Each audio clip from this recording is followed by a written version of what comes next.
అత్యంత శక్తివంతమైన ఘట్టాలలో షణ్ముఖోత్పత్తి ఒకటి. ఇది విన్నవాళ్ళు సుబ్రహ్మణ్య లోకాన్ని పొందుతారు అంటారు. అంత శక్తివంతం. ఇది శ్రీరామాయణంలోనే అత్యంత శక్తివంతమైన పరమాద్భుతమైనటువంటి ఘట్టములలో ఒకటి. ఇది ఎంత శక్తివంతం అంటే గర్భిణీ స్త్రీలు కానీ ఈ సగ్గల్ని పారాయణ చేస్తే తప్పకుండా వాళ్ళకి సంతానం కలుగుతుంది. సంతానం ఉత్తమమైన సంతానం కలుగుతుంది. ఎటువంటి సమస్యలు లేకుండా వాళ్ళకి ప్రసవం అవుతుంది. గంగానది ఆవిర్భావం గురించి చెప్తూ అత్యద్భుతమైనటువంటి ఘట్టాన్ని ఒక దాన్ని ఇప్పుడు రామచంద్రమూర్తితో విశ్వామిత్ర మహర్షి చెప్తున్నారు. నాయనా రామ, నీకు అంగదేశం గురించి చెప్పాను. మన్మధుడు కాలిపోయాడు. తర్వాత పార్వతీ పరమేశ్వరులకి వివాహం అయింది. ఎలా అయింది? మన్మధుడు లేకుండా. ప్రారంభమే ఒక గొప్ప విషయం. అందరి మీద బాణాలు వేయాలి అంటే చేతిలో చెరుకు విల్లు 5 పుష్ప బాణాలు పట్టుకుని బాణాలు వేసేటటువంటి మన్మధుడు నేను బాణాలు వేసి అందరిలోనూ కామ ప్రచోదనం చేయగలనన్న అహంకారంతో అదే పుష్ప బాణాన్ని తీసుకెళ్లి పరమశివుడి మీద కూడా వేసి ఆయన మనసు కదిపి పార్వతీదేవి ఎందు అనురక్తుడయ్యేటట్టు చేయగలననేటువంటి అహంకార బుద్ధితో ఒక్క బాణాన్ని తీసి ప్రయోగించడానికి సిద్ధపడేటప్పటికే బహిర్ముఖుడైనటువంటి పరమశివుడు కన్ను తెరిచి చూసి తన మీదే బాణ ప్రయోగానికి సిద్ధపడుతున్న మన్మధుడి మీద ఆగ్రహం చెంది మూడవ కన్ను తెరిస్తే భస్మ రాశి అయి మన్మధుడి కింద పడిపోయాడు. కాబట్టి సృష్టి ఆగిపోయి ఉండి ఉండాలి కదా. ఇప్పుడు మన్మధుడు లేడుగా.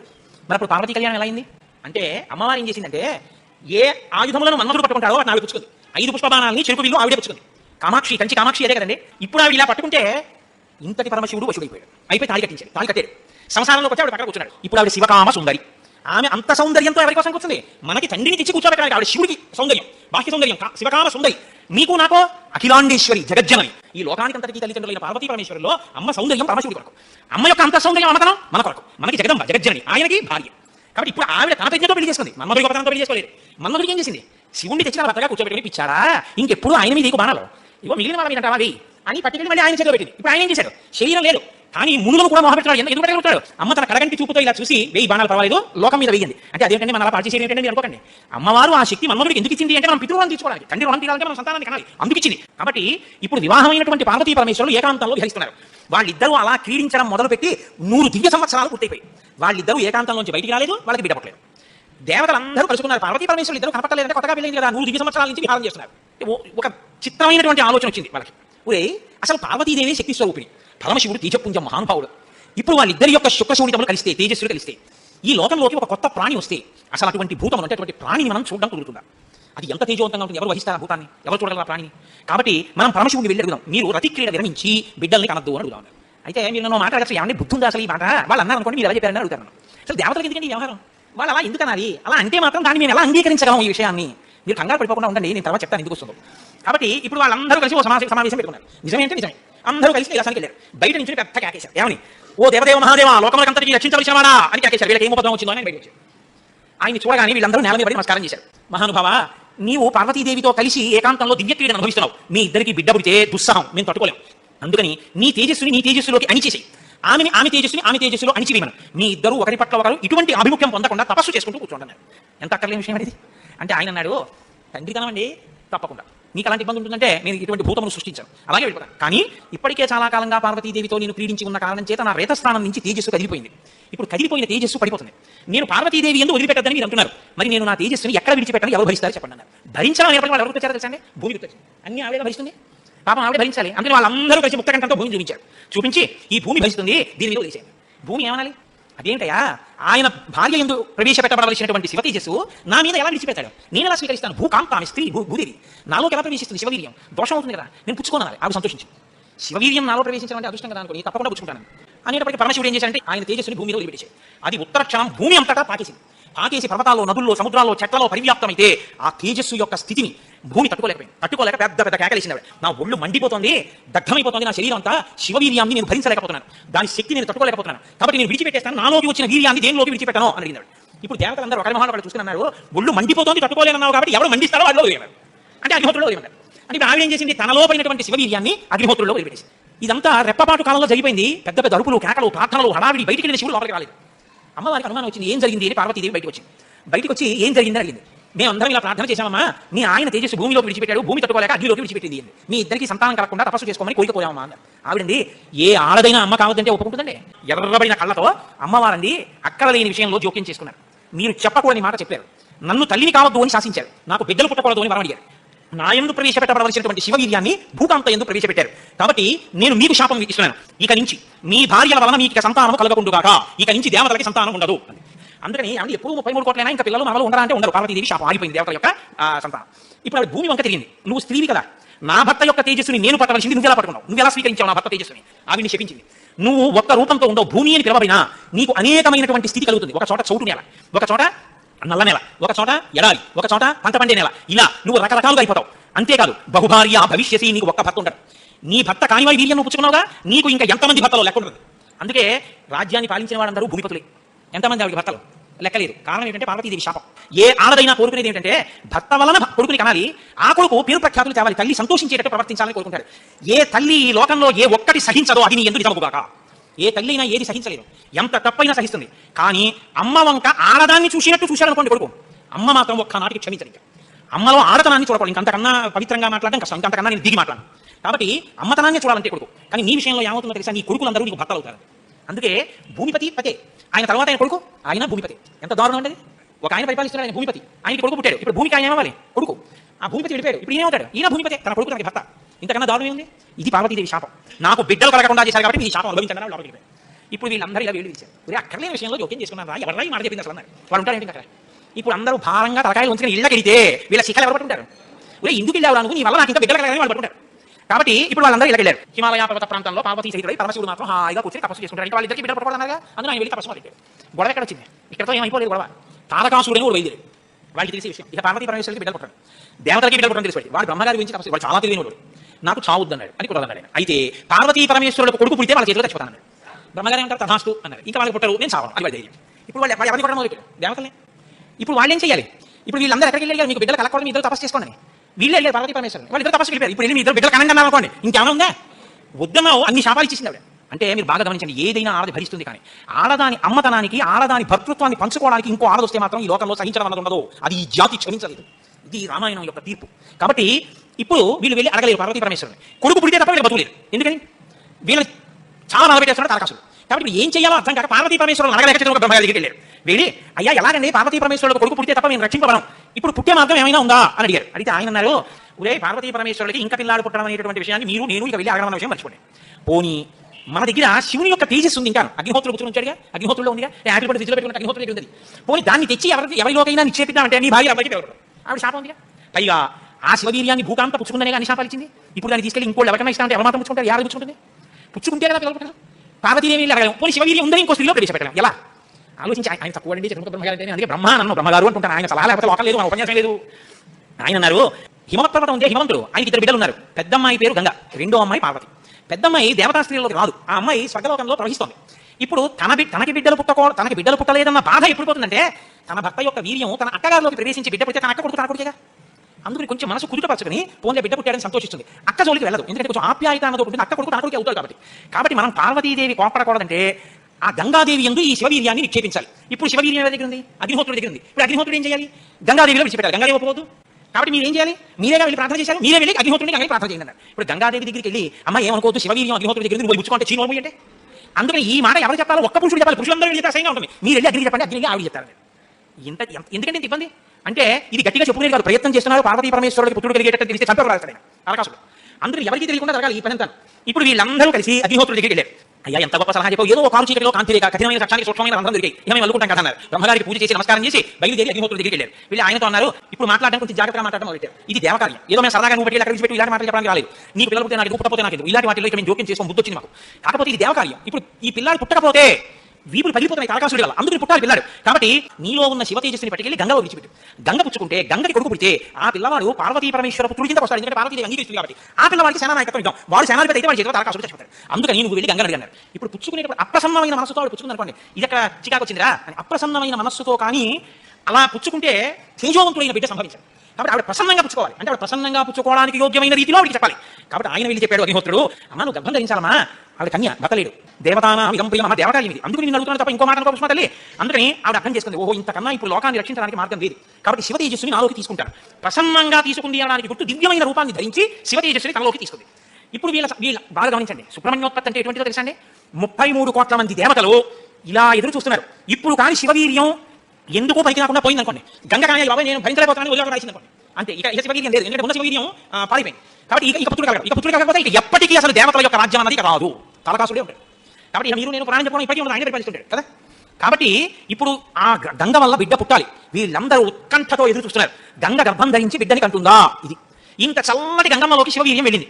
వెళ్ళగానే ఆవిడ ఇప్పుడు పెద్ద కేకేసింది, అయ్య బాబోయ్ ఈ శివవీర్యం యొక్క వేడికి నా నీరు ఉడికిపోతుంది, ఇప్పుడు నేను ఈ తేజస్సుని ఎక్కడ వదిలిపెట్టాను, నా సర్వాంగములు క్షోభించిపోతున్నాయి ఆవిడ. అగ్నిహోత్రుడు చూసి అన్నాడు, బిడ్డ పుట్టాడో లేదో తర్వాతి మాట, ముందు అసలు నువ్వు కలతపడిపోతావు, నువ్వు పట్టుకోలేవు. కాబట్టి అదిగో ఆ హిమాలయ పర్వత ప్రాంతంలో యొక్క పాదముల ఎందుకు తీసుకెళ్లి నీలో ఉన్నటువంటి శివ తేజస్సుని విడిచిపెట్టేశాను.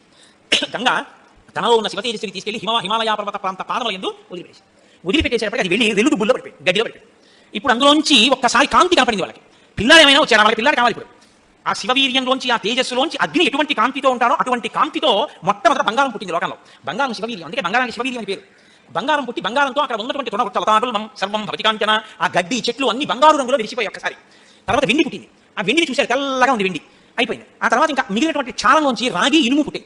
మిగిలిపోయినటువంటి మలంలోంచి తగలము సీసము పుట్టాయి. తప్ప ఆ పిల్లవాడు మాత్రం కనపడలేదు.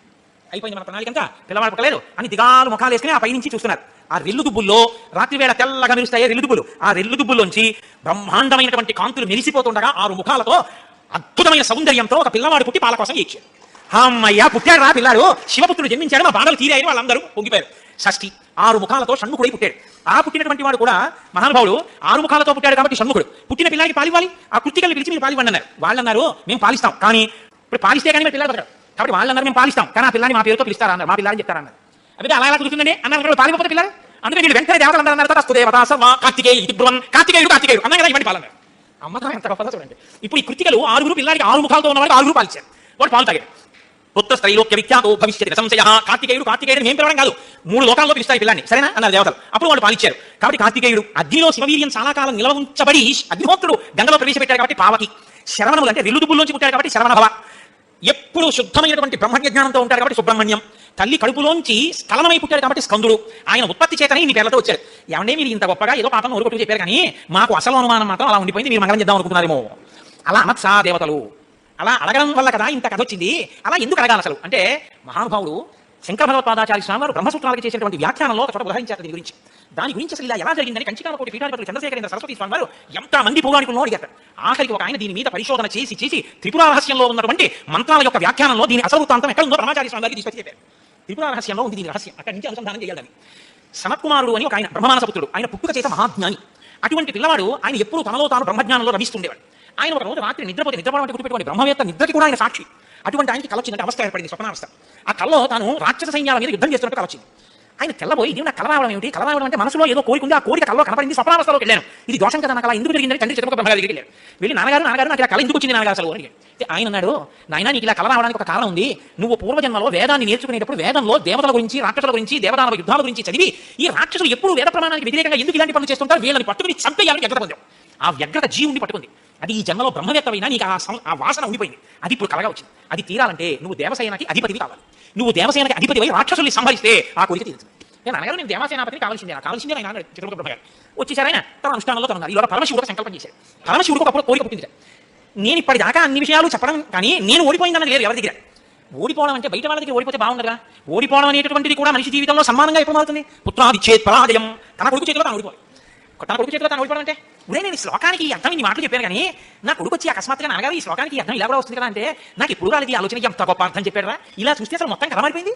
వీడికి ఎంత గొప్ప ఆలోచన వచ్చిందని నా కొడుకు ప్రజ్ఞ ముందు నేను తల ఉంచితే అది నాకు సన్మానం లాంటి ఓటమి. అలాంటి కొడుకు నా కడుపులో పుడతాడా అనుకున్నట్టు పరమశివుడు కూడా ఒకనొకప్పుడు. ఇప్పుడు సనత్కుమారుల వారికి ఈ కోరిక, పరమశివుడికి ఆ కోరిక. ఒకనొకప్పుడు పరమశివుడు పార్వతీదేవి అసుర సంధ్య వేళలో ఈ భూమండలం అంతా కూడా విహారం చేస్తారు. శ్రీశైల పర్వతం మీద దిగుతారు. భాగవతంలో చతుర్థస్కంధం అనుకుంటే అందులో చెప్తారు దీని గురించి. వాళ్ళిద్దరు విహారం చేసుకుంటే సనత్కుమారుడు కనబడ్డారు. కనబడితే వాళ్ళకి ముచ్చటేసింది. బ్రహ్మవేత్త మహానుభావుడు బ్రహ్మజ్ఞాని పలకరిద్దామని వృషభవాహనం మీద కిందికి దిగిరిగిలేరు. ఆయన ఇలా చూశారు. చూసి తన బంధాన్ని చేసుకుంటున్నారు. ఇద్దరు అలా నిలబడ్డారు. ఆయన ఏం పలకరించలేదు. పలకరించకపోతే పరమశివుడు అన్నాడు, ఏమయ్యా లోపల సంతోషించాడు ఇది బ్రహ్మవేత్త అంటే, ఏమయ్యా ఇంతసేపటి నుంచి నించున్నావు, కనీసం నువ్వు పలకరించలేదు మమ్మల్ని అన్నారు. నువ్వు కొత్తగా కనపడడం ఏంటి, నాకు లోకమంతా నువ్వు తప్ప ఇంకోటి కనపడతాయిగా, నువ్వే కనపడుతున్నది. బ్రహ్మవేత్తకి ఏం కనపడుతుంది, విశ్వం కనపడదు, విశ్వనాథుడు కనపడతాడు, లోకం కనపడదు, లోకేశ్వరుడు కనపడతాడు. కాబట్టి నాకు కనపడుతున్నదే నువ్వు ఇవాళ కొత్తగా కనపడడం ఏంటి, నాకు ఇప్పుడు నువ్వే కనపడి కొత్తగా ఉంది, అందులో అలా కూర్చున్నాను. లేచి నిలబడి మాట్లాడకుండా అలా మాట్లాడితే శిపిస్తాను తెలుసా అన్నాడు. శిపిస్తే ఏమవుతుంది స్వామి, దేహానికి ఏమైనా బాధ కలుగుతుంది. నేనైతేగా నేను ఆత్మకి శాపం ఏముంటుంది, ఆత్మయే నేనే, నువ్వు ఉన్నది ఒకటి, దానికి శాపం లేదు స్వామి, అది నా భయం లేదన్నారు. ఓహో ఏమి ద్వంద్వాతీతుడు రా మహానుభావ, ఇది బ్రహ్మజ్ఞానం అంటే.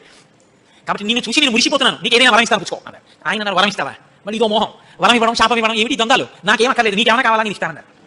అంటే పరమశివుడు అన్నాడు, ఈ మాట నీతో అనిపించడం కోసం ఇంతసేపు ఇచ్చిన, నీలాంటి కొడుకు కావాలి, నువ్వు నాకు కొడుకు అవుతావా అన్నారు. అంటే సనత్కుమారుడు అన్నాడు, నీకే కొడుకు అవుతానన్నాడు. అంటే పార్వతీదేవి అంటే ఇది కేంత దీర్ఘం ఇస్తున్నావు, నీకే కొడుకు అవుతానంటే ఏంటి, నీకే కొడుకు అంటే నాకు కొడుకు వేయండి, అదొక్క రకమా అన్నది. అదేమయ్యా అదేమిటి, నీలాంటి కొడుకు పుడుతుంటే నా కడుపున పుట్టడం ఏంటి, అమ్మా ఎంత పార్వతీదేవి అయినా తల్లి, నేను ఒక కడుపున పుట్టడం అంటే అమ్మా తల కింద పెట్టి కాళ్ళు పైకి పెట్టి 9 నెలలు అమ్మ కడుపులో పడుకుని యోని ద్వారంలోంచి బయటికి రాలేనమ్మా, శివకుమారుడిగా పుడతాను, నీకు కుమారునే తప్ప అమ్మా నీ కడుపున మాత్రం పుట్టను. చిన్న కూర్చుని అయ్యయ్యో నేను కూడా కలిసి అడగకపోవడం వల్ల వచ్చింది. కానీ నా కోరిక నువ్వు ఇంకొకలా తీర్చాలన్నాడు. ఎలా తీర్చాలమ్మా అని అడిగాడు. నేను ఒకనొకప్పుడు పరమశివుడి గురించి తపస్సు చేసి వరములు పొందాడు. నేను ఎవరి తల మీద చెయ్యి పెడితే భస్మం అయిపోవాలి. పరమశివుడు వరం ఇచ్చాడు, నీ మీదే పరీక్ష చేస్తానని పరమశివుడు వెంటబడ్డాడు. పరమశివుడు ఏదో ఒక హేళ, ఆయన ఒక చాలా విచిత్రంగా ప్రవర్తిస్తుంటాడు. లోకానికి ఒక పాఠం చెప్పడం కోసం అంటే చేతకాని వాడి మీరు అనుకోకూడదు. ఇప్పుడు నేను మళ్ళీ శివమహాపురాణానికి అతనికి వ్యాఖ్యానం చేయను. కాబట్టి ఆయన పరిగెడుతున్నట్టు నటించాడు. ఆయన పరిగెడుతున్నట్టు నటిస్తే నేను వెంటబడి చంపితే బాగుండదు. భర్త పరిగెడుతున్నట్టుంటే నేను కాసేపు కనపడకుండా ఉంటే పోతుందని ఆవిడేం చేసిందంటే తన శరీరాన్ని నీటిగా మార్చి ఒక సరోవరం కింద మారిపోయింది. అదే శ్రవణ తటాకం. ఆ శ్రవణ తటాకం హిమపర్వత ప్రాంతంలో ఉంది. నువ్వు నా కడుపున పుట్టకపోయినా ఆకరణ పుట్టేటప్పుడు మాత్రం ఆ శ్రవణ తటాకం దగ్గర నుంచి పుట్టాలి. నీ మంత్రం కూడా ఆ తటాకం నా పేరు మీదే ఉండాలి. అందుకే ఆయన మంత్రం శ్రవణ భవ సుబ్రహ్మణ్యుడు. అంటే ఆయన నడమ తప్పకుండా అలా నేను పరమశివుని యొక్క తేజస్సు చేత నీ తటాకంలోంచి పుడతాను. పంచభూతాత్మకం పరమశివ లక్షణం కదా. అందుకని పృథివీ స్వరూపంగా, అగ్నిస్వరూపంగా, వాయుస్వరూపంగా, జలస్వరూపంగా, ఆకాశ స్వరూపంగా 5 స్వరూపాలతో పార్వతీ పరమేశ్వర సమాగమ స్వరూపంగా శివశక్తుల యొక్క సమ్మేళనానికి పుట్టినటువంటి మెరుపు తీగల లోకంలో బ్రహ్మజ్ఞానాన్ని బోధ చేయడం కోసమని దేవసేనాపతిని కావడం కోసం, రాక్షస సంహారం చేయడం కోసం మీకు పుత్రుడిగా పుడతానమ్మా అని సనత్కుమారుల వారు పరమశివుడికి వరం ఇచ్చారు. అందుకని ఆ వరం నెరవేరాలంటే పార్వతీ పరమేశ్వర సమాగమం జరిగి పార్వతీదేవిలోకి వెళ్ళకూడదు తేజస్సు. దేవతల సంఖ్య కూడా అనంతంగా పెరిగిపోతే రేపు పొద్దున ఉపాసనలు కష్టం అవుతాయి. అందుకని నాటకీయ సన్నివేశం సృష్టింపబడాలంటే దేవతలు వెళ్ళి ప్రార్థన చేయాలి. ప్రార్థన చేసి శివ తేజస్సు భూమి మీద పడాలి. అది అగ్నిహోత్రంలోకి వెళ్ళాలి. ఇది పంచభూతాత్మకమై ఆయన షణ్ముఖ స్వరూపంతో పైకి రావాలి. వచ్చి స్వామి అని పేరు పెట్టుకోవాలి. స్వామి అన్న పేరు కేవలం సుబ్రహ్మణ్యుడి. మనం వెంకటేశ్వర స్వామి అంటే మంచిది తప్పని నేను అంటలేదు. కానీ ఒక్క స్వామి అంటే మాత్రం సుబ్రహ్మణ్యుడి. ఎక్కడెక్కడ సుబ్రహ్మణ్యుడి పేరు చెప్తామో, ఎక్కడెక్కడ తలుచుకుంటామో అక్కడక్కడ సంతానమునకు ఏ విధమైన ప్రమాదం రాదు. సుబ్రహ్మణ్యుడికి నమస్కారం చేస్తే కుజగ్రహ దోషం కూడా ఉపశమిస్తుంది. ఎక్కడెక్కడ షణ్ముఖుడిని ఆరాధన చేస్తారో అక్కడ ఐశ్వర్యం పరిగెడుతుంది. పక్కన ఉన్నటువంటి తమిళ దేశం, ద్రవిడ దేశంలో అంత ఐశ్వర్యం వచ్చింది. అన్ని పరిశ్రమలు వచ్చాయంటే కారణం ఏంటో తెలుసా అండి? సుబ్రహ్మణ్యారాధన. వాళ్ళు విపరీతమైన సుబ్రహ్మణ్యారాధన చేస్తారు. సుబ్రహ్మణ్య ఆరాధన చేసినా, షణ్ముఖుడికి ప్రదక్షిణం చేసినా, ఆయనకి నమస్కారం చేసినా జ్ఞానము, ఐశ్వర్యము, సంతానమునకు క్షేమము, ఆయువు, ఆరోగ్యము అన్ని కలుగుతాయి.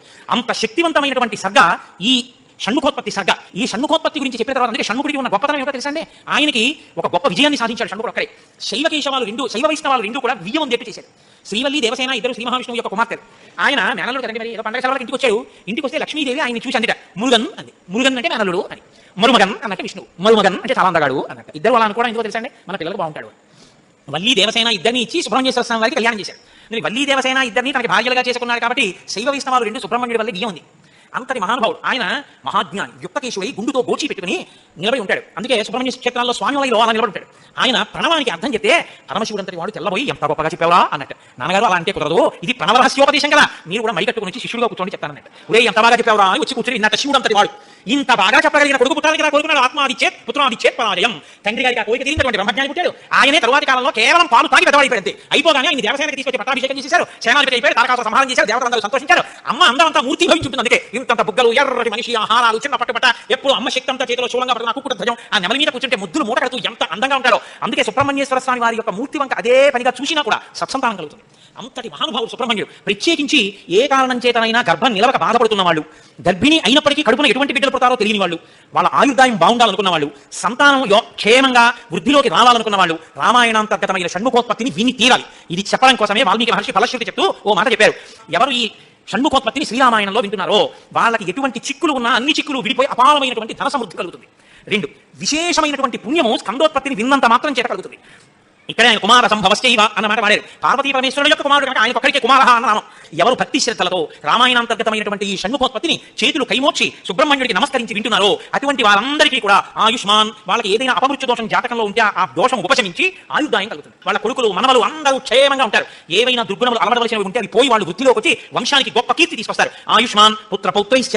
ఎవరు రామాయణం సంపూర్ణ రామాయణం చెప్పించుకుని వినేటప్పుడు పరమ భక్తితో దేవాలయ ప్రాంగణంలోనో ఎక్కడో కూర్చుని ఈ స్కందోత్పత్తిని నమస్కారం చేస్తూ విన్నారో వాళ్ళు శరీరం పడిపోయిన తర్వాత సుబ్రహ్మణ్య లోకాన్ని పొందుతారు అని వాల్మీకి మహర్షి సత్యం తప్ప ఆయన నోటి వెంట రాదని బ్రహ్మగారి వరం. ఆయన ఎప్పుడు ఫలశ్రుతి చెప్పారు, ఇక్కడ చెప్పారు. అంత గొప్పది షణ్ముఖోత్పత్తి.